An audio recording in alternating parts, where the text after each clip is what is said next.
এখানে সেই হিন্দু পুরাণ অনুযায়ী সীতাকে যখন বনবাস দেওয়া হয়, সেই সীতার বনবাসের স্থানটি এখানে। সীতা, রাম, সীতা এবং লক্ষ্মণ তারা তিনজনই সেই বনবাসে সময় এসেছিল।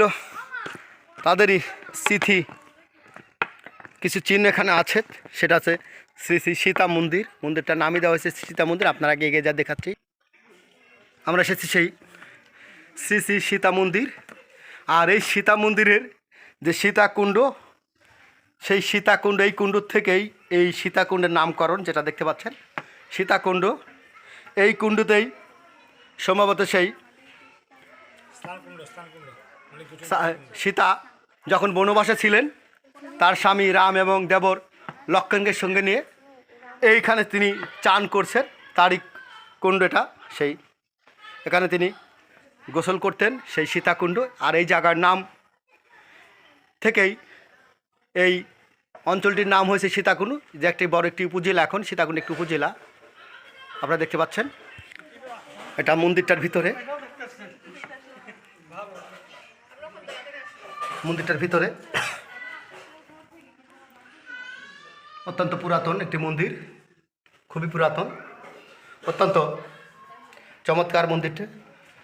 সর্বদা ভক্তকুল এই মন্দিরে এসে তাদের পূজা অর্চনা করে থাকেন। সীতার একটি মূর্তি এখানে রাখা আছে, আর এই মূর্তির অনুসারে নাম হয়েছে সীতা মন্দির। তা আমরা একটু এগিয়ে যাই।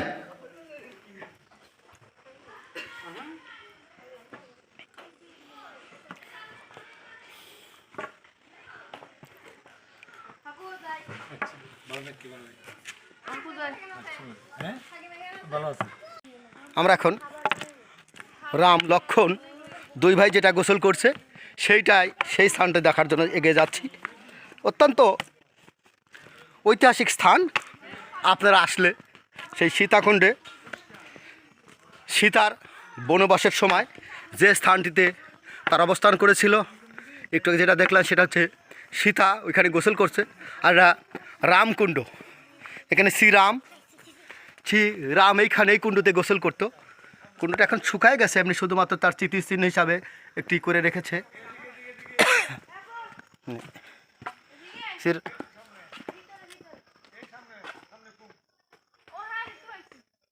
এরা শ্রী রামচন্দ্র দাস এটা আর কি তৈরি করে দিয়েছেন। এটা অত্যন্ত চমৎকার। এখানে সেই শ্রীরামচন্দ্র গোসল করতেন, তার স্মৃতিচিহ্ন এখানে রাখা। এটাই এই স্থানটা তারা যে গোসল করতে, এখন শুকিয়ে যাওয়ার কারণে শুধু তার এই স্মৃতি স্থানটিকে বাধাই করে দর্শনার্থীদের রেখেছে। বিশেষ করে সেই হিন্দু ভক্তকুলদের জন্য এই স্থানটি করে দিয়েছে। এটাই সেই শ্রীরামকুণ্ড, অর্থাৎ রাম লক্ষ্মণ কুণ্ড। দুই ভাই এখানে রাম লক্ষ্মণ কুণ্ডতে তারা দুই ভাই গোসল করছে। একটা পাথরের ঝর্ণার পানি আর কি, এটা পাথরের সল্লা দেখেন যে পানি।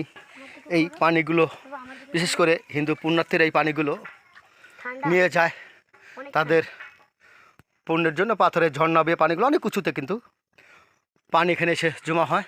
তো আমরা দেখতে পাচ্ছি যে অনেক পুরাতন। এখানে যে সুরকিগুলো দেখতে বোঝা যায় এখানে অনেক পুরাতন মানুষ বসবাস করছে, যার কারণে ইটগুলো দেখতে পাচ্ছেন। এখানে একটি কূপ ছিল আর কি, অনেক পুরাতন একটি কূপ ছিল, যেই কূপে পানি থাকতো বোঝাই যাচ্ছে। এখানে কিছু ছিল অনেক পুরাতন, এই ইট পাথরগুলো দেখে বোঝা যায়। আর এই পানি গ্রহণ করে সবাই। আমরা সামনে এগিয়ে যাই। এরপরে যে আমরা সেই শ্রী শ্রী সীতা মন্দির থেকে আপনাদের সকলকে ধন্যবাদ জানিয়ে এ পর্ব এখানে শেষ করছি। আসসালামু আলাইকুম।